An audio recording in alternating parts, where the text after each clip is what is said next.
Israel's military has recently trialled a remote weapon system manufactured by an Australian defence company.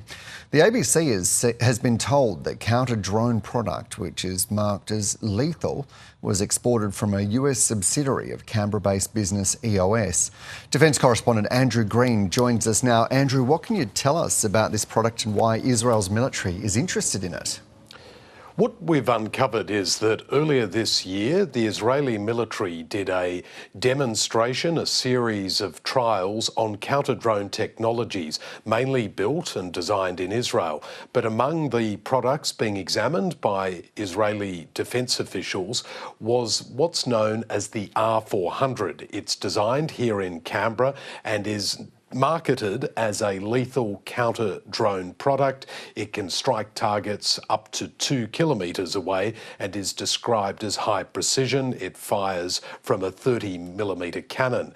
Now, details of this demonstration really haven't been made public, but in company documents submitted to the Australian Stock Exchange, it's clear that EOS demonstrated this lethal product at an Israeli event earlier this year. So the company itself is not commenting, and the Defence Department still insists that Australia is not exporting any weapons directly to Israel or any ammunition. The Prime Minister has also maintained that line for many months and was again asked about these revelations today. Prime Minister, an Australian-designed weapon system has been trialled by Israel's Defence Force. Will your government move to prevent the sale of any lethal EOS product to Israel? We do not sell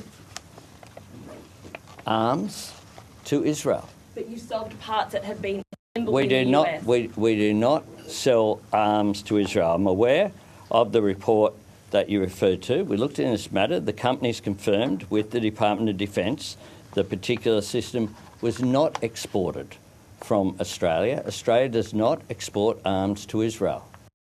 So, Andrew, if Australia has not exported this directly to Israel, how did it get there? Well, company sources have told us that what has indeed happened is that the components have been assembled at a US subsidiary of EOS inside the United States. It's a wholly owned subsidiary of EOS Australia and is based in Alabama.